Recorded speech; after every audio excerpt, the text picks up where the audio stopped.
सीधा आरोप आप ये लगा रहे हैं कि प्रधानमंत्री के कार्यक्रम में उपेंद्र कुशवाहा जी नहीं पहुंचे, इसलिए उनको धमकी दी जा रही भाई है। अब आप देखिए, किसी बड़े नेता को यदि किसी कार्यक्रम में जाना हो और उससे ठीक पहले इस तरह की घटना हो जाए तो इसको क्या, किस रूप में आप देखना चाहते हैं। लेकिन मुझे खुशी है कि आज हमारे नेता ने उस धमकी भरे फ़ोन कॉल्स के बाद भी बिना इसकी परवाह किए हुए वो रात में ही सिवान पहुंच गए। एनडीए के अंदर ही कुछ लोग तो ऐसे नहीं है जिनको उपेंद्र कुशवाहा जी से दिक्कत है, वो प्रधानमंत्री से मिले तो उनसे दिक्कत है। देखिए, किसी आधार पर ही आप कोई बात कह सकते हैं ना। आधार क्या है? आधार हमारे पास फ़ोन कॉल्स हैं, आधार हमारे पास एसएमएसेस हैं, जिसकी जानकारी हमने संबंधित जांच एजेंसी को दे दी है।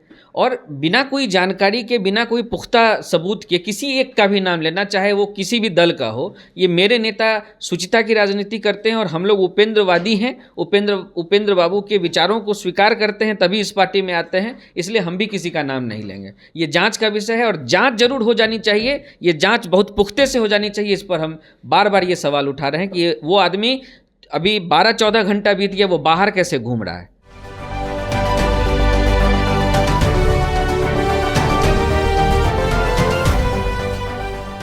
नमस्कार, स्वराज पोस्ट देख रहे हैं आप। मेरा नाम है अनिकेत पाठक। प्रधानमंत्री नरेंद्र मोदी के बिहार आने के एक रात पहले जो है, रात को ही उपेंद्र कुशवाहा आरएलएम के राष्ट्रीय अध्यक्ष, उनको धमकी आती है। कहा जाता है कि जो लॉरेंस बिश्नोई है, धमकी उसके द्वारा दी जा रही है। आखिर ये पूरा मामला क्या है और क्यों ये धमकी आई, क्या कुछ हो रहा है, इसी पर सीधी बातचीत करने के लिए हमारे साथ जो है आरएलएम के प्रवक्ता है नितिन भारती जी, उन्हीं से जानेंगे। पहले तो बताइए पूरा मामला है क्या, कैसे धमकी आया, कब हुआ, क्या हुआ? देखिए, कल शाम की ये घटना है। कल जैसा कि आप जान रहे हैं कि कार्यक्रम आज प्रधानमंत्री जी का था और सर प्रधानमंत्री जी के कार्यक्रम में जाने की तैयारी में थे। सिवान सड़क मार्ग से ही जाना था उनको, तो उसी की तैयारी के दौरान ही ये घटना हुई है। तकरीबन 8:52 से लेकर और 9:20 का ये मामला है जब ये पूरा एपिसोड हुआ है। उस बीच में 7 फ़ोन कॉल्स आए हैं और उसके बाद कई मैसेजेस आए हैं, एमएमएस के माध्यम से वो मैसेज दिए गए हैं और 3 अलग अलग नंबर का प्रयोग हुआ है। पहले नंबर से जब धमकी आनी शुरू हुई तो उसको ब्लॉक कर दिया गया। हमारे स्टाफ ने फ़ोन उठाया क्योंकि सर का इतने सारे कॉल्स आते हैं तो एक सपोर्ट की व्यवस्था रहती है। तो पहला सर के ही नाम से वो नंबर है, तो जब कॉल इस तरह की आने लगी तो उसको ब्लॉक किया गया। तो फिर दूसरे नंबर का प्रयोग किया गया। आप देखेंगे सर ने उस सारे नंबर का डिटेल भी दिया है। पहले 6305129156 नंबर था, उसके बाद जब उसको ब्लॉक किया गया तो फिर वो दूसरा नंबर है 9229567466। उसके बाद जब उस नंबर को भी काट दिया गया, 1-2 बार कॉल नहीं उठाई गई उसकी, तो फिर तीसरे नंबर 7569196793 ये जो नंबर है, इससे लगातार मैसेज धमकी वाले आने लगे, जिसमें उन्होंने लिखित में जो मैसेज में लिखा है कि 10 दिन में ये ख़त्म कर देंगे और ये वो सारी बात जो सर ने भी अपने बाइट में आज एएनआई को भी कहा है। तो इस तरह की पूरी घटना हुई। सभी मैसेज, सभी कॉल में एक ही तरह की बातें थी, कुछ अलग अलग भी बातें कर? नहीं, बिल्कुल एक ही तरह की बात थी और बिल्कुल सिस्टमेटिक तरीके से ये किया गया था। और आप इसकी टाइमिंग को देखें तो सबसे बड़ी बात यह है कि जिस समय प्रधानमंत्री जी का आना है उसमें सिक्योरिटी को लेकर एक अलग तरह की व्यवस्था रहती है और उसमें अगर ये हिम्मत की जा रही हो और इतनी देर हो जाने के बाद वो आदमी स्वतंत्र अभी तक घूम रहा हो, तो इस पूरी व्यवस्था पर फिर से सोचने की ज़रूरत है कि आखिर वो कौन लोग थे जो नहीं चाह रहे थे कि प्रधानमंत्री के कार्यक्रम में आदरणीय उपेंद्र कुशवाहा जी जाएं। मेरा तो ये सीधा आरोप है। मतलब सीधा आरोप आप ये लगा रहे हैं कि प्रधानमंत्री के कार्यक्रम में उपेंद्र कुशवाहा जी नहीं पहुंचे, इसलिए उनको धमकी दी जा रही है। भाई अब आप देखिए, किसी बड़े नेता को यदि किसी कार्यक्रम में जाना हो और उससे ठीक पहले इस तरह की घटना हो जाए तो इसको क्या, किस रूप में आप देखना चाहते हैं। लेकिन मुझे खुशी है कि आज हमारे नेता ने उस धमकी भरे फ़ोन कॉल्स के बाद भी बिना इसकी परवाह किए हुए वो रात में ही सिवान पहुंच गए। देर रात वो सिवान पहुंच गए। ये है हमारे नेता की ताकत। वो इन धमकियों से डरने वाले लोग नहीं हैं। राष्ट्रीय लोक मोर्चा का पूरा परिवार आदरणीय उपेंद्र कुशवाहा जी के साथ पूरी मजबूती के साथ खड़ा है और ये ताकत ही उपेंद्र कुशवाहा को इस प्रदेश का वो नेता बनाता है जिसको बनने में लोगों को 30-40 साल लगेंगे। लेकिन बात तो ये है ना कि उसमें लिखा हुआ है कि आप एक पार्टी के खिलाफ बोल रहे हैं, इसलिए इस तरह की बातें की जा रही। कौन से पार्टी के खिलाफ बोल रहे हैं, क्यों ऐसा बोला जा रहा है? देखिए, आपने एएनआई पे हमारे नेता का स्टेटमेंट सुना होगा। उन्होंने सोशल मीडिया में जो अपना स्टेटमेंट लिखा है वो आपने देखा होगा। यही शुचिता की राजनीति जिस इससे सबको सीख लेनी चाहिए। हमको तो मालूम ही है कि किसका नाम लिखा गया है, लेकिन इसकी उचित जगह वो जांच एजेंसी है जिसको हम लोग सारा डॉक्यूमेंट अवेलेबल करा रहे हैं। और इस तरह से हम इसका राजनीतिक दुरुपयोग करने वाले राजनेता नहीं है हमारे नेता।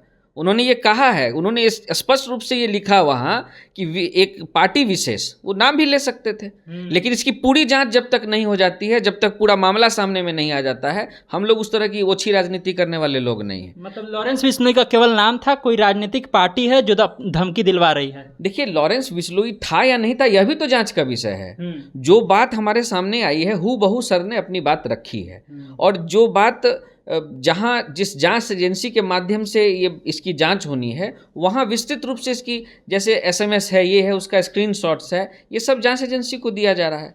तो इसलिए उसकी एक बार जांच हो जाने दीजिए, लेकिन इसकी बहुत गंभीरता से जांच होनी चाहिए। ये कोई सामान्य घटना नहीं है। इस सामान्य घटना को सामान्य तरीके से प्रशासन न ले, इसकी गहन जांच करे। और मुझे आश्चर्य है कि प्रधानमंत्री के कार्यक्रम के दौरान जब इस तरह की चीज़ें हो रही हों तो अब तक वो आदमी फ्री कैसे घूम रहा है। बड़ा सवाल ये भी हो जाता है ना कि कहीं एनडीए के अंदर ही कुछ लोग तो ऐसे नहीं है जिनको उपेंद्र कुशवाहा जी से दिक्कत है, वो प्रधानमंत्री से मिले तो उनसे दिक्कत है। देखिए, किसी आधार पर ही आप कोई बात कह सकते हैं ना। आधार क्या है? आधार हमारे पास फ़ोन कॉल्स हैं, आधार हमारे पास एसएमएसेस हैं, जिसकी जानकारी हमने संबंधित जांच एजेंसी को दे दी है। और बिना कोई जानकारी के, बिना कोई पुख्ता सबूत के किसी एक का भी नाम लेना, चाहे वो किसी भी दल का हो, ये मेरे नेता शुचिता की राजनीति करते हैं और हम लोग उपेंद्रवादी हैं, उपेंद्र बाबू के विचारों को स्वीकार करते हैं, तभी इस पार्टी में आते हैं, इसलिए हम भी किसी का नाम नहीं लेंगे। ये जांच का विषय है और जांच जरूर हो जानी चाहिए। ये जांच बहुत पुख्ते से हो जानी चाहिए। इस पर हम बार बार ये सवाल उठा रहे हैं कि वो आदमी अभी 12-14 घंटा बीत गया, वो बाहर कैसे घूम रहा है। ये तो प्रशासन पर भी सवाल उठ रहा है ना कि अगर प्रशासन इतना मजबूत है और उसके बाद भी एक इतने बड़े नेता को धमकी मिलने के बाद अभी तक कार्रवाई वहाँ तक नहीं पहुँच पाई है कि आप लोग कह रहे हैं कि गिरफ्तार कर लिया जाए, तो पूरा प्रशासन पर, बिहार के प्रशासन पर सवाल है। देखिए, कोई भी समस्या हो रही है, हमको पूरा विश्वास है कि ये प्रशासन चुस्त दुरुस्त है, लेकिन सवाल यही है कि इसमें डिले नहीं होना चाहिए, क्योंकि प्रधानमंत्री आज यहाँ पर है। जिस तरह का स्टेटमेंट आया है उसके बाद एक्स्ट्रा कॉशस होने की ज़रूरत थी, इसलिए मैं प्रशासन से मांग करता हूं कि इसको पकड़ा जाए। कौन है ये आदमी? तो कहां तक पहुंचा है ये मामला? अभी आप लोग की जानकारी में क्या है? जब आप लोग केस भी दर्ज कराए होंगे, साइबर वाला को भी बोले होंगे, कहां तक पहुंचा है? देखिए, इसकी जांच चल रही है और कल पुलिस ने भी इस पर त्वरित अपना रिस्पांस भी किया है, ट्विटर पे ही रिस्पांस किया है। एक बार वो मामला आ जाने दीजिए। पुलिस, अब तो ये विषय पुलिस को बताने की बात है ना। पुलिस जांच करेगी, जांच के बाद वो अपनी बात रखेगी। मुझे लगता है कि आप लोगों को भी पुलिस से भी पूछना चाहिए कि उनकी जांच कहां तक पहुंची है। ठीक है, आज एक तस्वीर भी हम लोग देख रहे हैं कि प्रधानमंत्री जब सिवान के मंच पर पहुंचे तो उपेंद्र कुशवाहा जी के पास में जाते हैं, मिलते हैं, उनसे बातचीत करते हैं। पिछली बार हुआ कि विक्रमगंज में आए, नामे नहीं लिए, तो ये बदलती हुई तस्वीर क्या बतला रही है? देखिए, ये सब छोटी छोटी बातें हैं। अभी इन छोटी छोटी बातों को लोग फिजूल का तूल देते हैं। एक सरकारी कार्यक्रम है, सरकारी कार्यक्रम का अपना प्रोटोकॉल है। लेकिन हाँ, आज मैंने ये तस्वीर देखी है कि प्रधानमंत्री जी खुद चलकर आदरणीय राष्ट्रीय अध्यक्ष उपेंद्र कुशवाहा जी के पास गए हैं, हाथ मिलाए और उन्होंने कान में कुछ बातें का तूल देते हैं। एक सरकारी कार्यक्रम है, सरकारी कार्यक्रम का अपना प्रोटोकॉल है। लेकिन हाँ, आज मैंने ये तस्वीर देखी है कि प्रधानमंत्री जी खुद चलकर आदरणीय राष्ट्रीय अध्यक्ष उपेंद्र कुशवाहा जी के पास गए हैं, हाथ मिलाए और उन्होंने कान में कुछ बातें कही हैं। अब तो वो मंच पर हैं, अभी तक तो मुझे पता नहीं कि क्या बात हुई है, लेकिन निश्चित रूप से मुझे लगता है कि एक तरह का संदेश भी है। जो बहुत तरह से लोग जो अफवाह उड़ाने की कोशिश करते हैं और हमारे नेता को कमतर और कमज़ोर बनाने की कोशिश करते हैं, उन लोगों के लिए भी ये बड़ा संदेश। आखिरी सवाल है मेरा, कुशवाहा जी इतने ज़्यादा मजबूत है कि उनसे दिक्कत होने लगी लोगों को? देखिए, अब ये तो सवाल ये है कि आपको पहले तय करना पड़ेगा कि ये सवाल आप किसके लिए पूछ रहे हैं, और ये सवाल उन्हीं से पूछना ज़्यादा बेहतर है। क्योंकि हम लोग जिस तरीके से काम करने वाले लोग हैं, हम लोग शुचिता की राजनीति करते हैं, पूरी मजबूती के साथ जहां रहते हैं वहां रहते हैं। और इस बार भी हमारी पूरी कोशिश है कि हम इस गठबंधन को, जो हमारा लक्ष्य 2025-225 का है, वहां तक लेकर जाएं। और आरएलएम का पूरा कार्यकर्ता इसके लिए, इस मुहिम में पूरी तरह से तैयार है। देखिए, आरएलएम का कार्यकर्ता तो लगा हुआ है कि एनडीए को 225 ले जाना है, लेकिन जिस तरह से ये धमकी मिली है उसके बाद बहुत तरह के सवाल उठ रहे हैं और इशारों में भी इन्होंने बहुत सारी बातें कही हैं। जांच का विषय है और जांच के बाद क्या कुछ सामने आएगा, ये भी बड़ा मामला है। इनका ये भी कहना है कि आज जब प्रधानमंत्री का इतना बड़ा कार्यक्रम है और उसके पहले इस तरह के धमकी है, तो अभी तक तो है कार्रवाई हो जानी चाहिए थी, लोगों को पकड़ लिया जाना चाहिए था।